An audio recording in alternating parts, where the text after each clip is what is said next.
Hi, I'm Heyzeus, and this video is going to be looking at even more CSGO knives that don't exist. Sponsored by CS Money, the quick, easy and safe skins marketplace. More about them later. Now, a while ago I made a video looking at knives that are so rare that they don't exist. It's just so improbable that you'd manage to unbox one that it's never actually happened. And when I made it, I had to leave out a lot of skins, like tons. There's tons of CSGO skins that are so rare they don't exist. And in this video, given people seem to really like the first one, I thought we might take a second look. So, for example, last time I wasn't able to talk about blue gems at all. And blue gems are an interesting case because getting any specific blue gem pattern is a long shot because there's literally 1,000 different patterns for each case hardened knife, and getting a specific blue gem requires you to get a specific pattern. So even if you're getting it from a case with only one knife, so let's say the CS20 case where there's only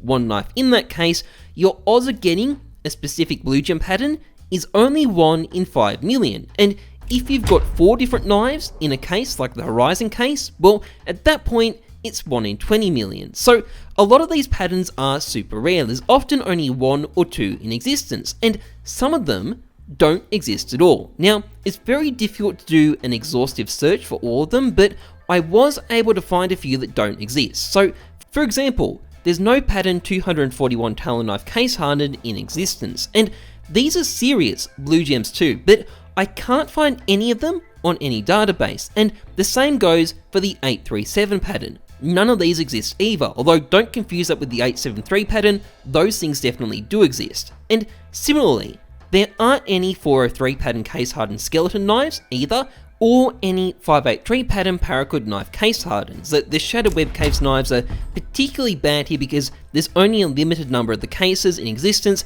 therefore quite a few of the knives are missing. But long story short, there's definitely quite a few blue gems that don't exist, and if you're lucky enough to be the guy who finally unboxes one of these, prepare to be really badly sharked. Anyway, the next set of skins we're going to look at are the night knives. Now, a quick note about the night knives, and this is something that's actually pretty easy to miss. There's actually 2 types of them.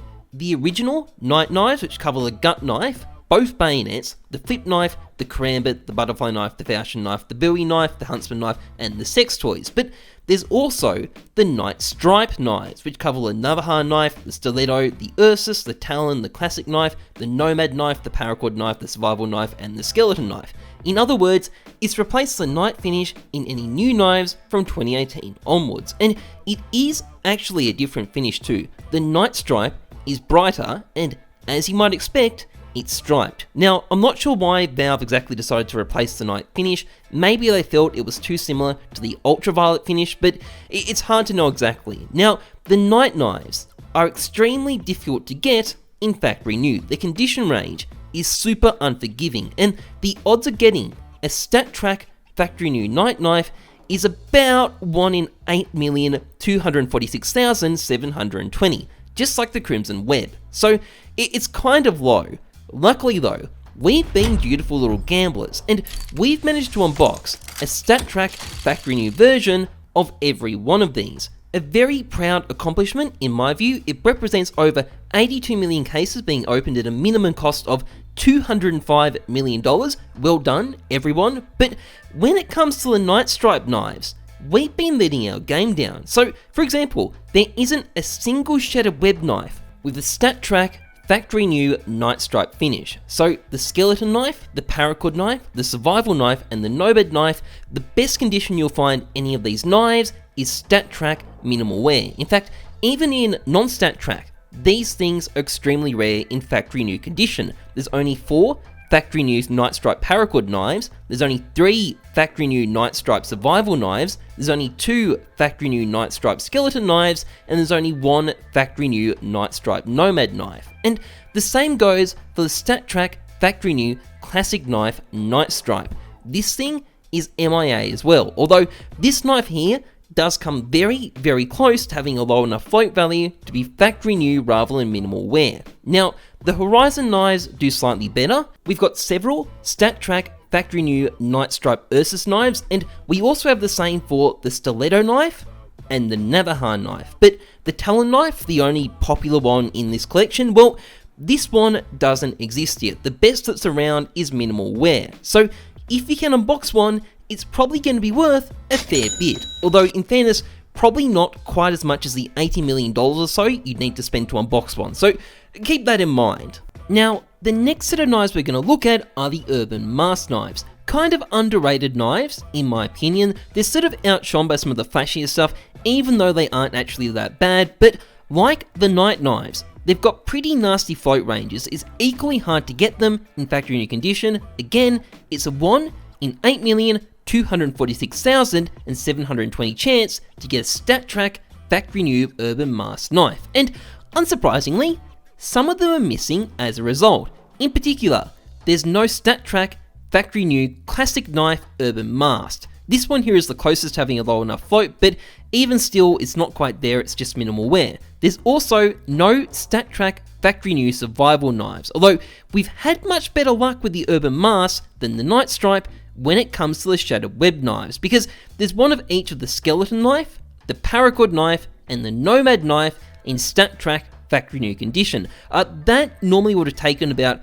24.5 million cases to unbox, and I doubt we've opened up that many Shattered Web cases, so I think we've gotten really lucky here. And also, an honourable mention to the Karambit. There's only one StatTrak factory new Urban Mask Karambit in existence. It's not entirely clear who owns this knife at the moment either, although if I was a gambling man, I'll be betting on HFB being the owner. He's the likely suspect when there's a knife that's disappeared. Now, at this point, there's 4 more rare knives that I haven't covered, and I want to go through them all in one go rather than individually because they are some of the dullest knives in the entire game. So these knives are the Boreal Forest, the Safari Mesh, the Scorched, and the Forest DD Pad. Yes, Valve apparently decided we needed 2 camo patterns, and believe it or not, they actually thought these things would be extremely popular back in the day.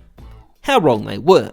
But again, these skins all have this same really unforgiving float range. It's all the same thing, it's just really hard to get them in factory new condition because their condition caps at 0.06 and factory new starts at 0.07. So again, getting any of these finishes in StatTrak factory new condition is 1 in 8,246,720. So as a result, there's no StatTrak factory new classic knife with the Boreal Forest finish, and there's no StatTrak factory new skeleton knife in the Safari Mesh, Forest DD Pad, or Boreal Forest finishes. There's also no StatTrak factory new survival knife with the Boreal Forest, Safari Mesh, or Scorched finishes. And there's no StatTrak factory new Paracord knife in the Scorched or Safari Mesh finishes, and there's no Nomad knife in any of these 4 finishes. Now, that's not particularly surprising when it comes to these knives because they're from cases that haven't been around for very long and haven't been opened very much, but there's also no StatTrak factory new Talon knife, Safari Mesh, or Forest DD Pad. There's also no StatTrak factory new Ursus knife, Boreal Forest, or Forest DD Pad, and there's no StatTrak factory new Navajo knife, Scorched, either. So, in other words, we're still missing a lot of knives, quite a lot of knives, and in my opinion, there's only one real solution to this problem, and it's for us all to get together, open up our wallets, make a donation to Lord Gaben, and get on with our unboxings. And I reckon, if we all work together, I'm sure we'll manage to unbox all these knives and buy Gabe Newell a small Caribbean nation in no time whatsoever. What do you think? Are you in, Chairman G? 女士们,先生们,大家好. Wow, what a legend. Imagine saying something negative about Chairman G when he does awesome stuff like that. But anyway, that's pretty much it for this video. If you enjoyed it, please like, comment, subscribe, massively appreciated, and a big thank you to CS Money for sponsoring this channel. CS Money is a skins trading site that's quick, easy, and safe. Now, there's multiple ways to buy on the site. First of all, you can deposit your own skins in order to get balance to trade for skins on the site. You can also use one of a whole bunch of different payment methods. The great thing about this site is it's got a huge range of skins. It's got what you want, when you want it. There's tons of stuff here, and it's also got a number of other cool features, including a 3D skin inspect feature and an item wiki. Now, these are both free features, you don't need to pay to use them, they're there for you even if you never use a site, so really great place, I recommend checking it out, link is in the description. Otherwise, trust the numbers, not your gut. I'm Heyzeus, thanks for watching, see ya.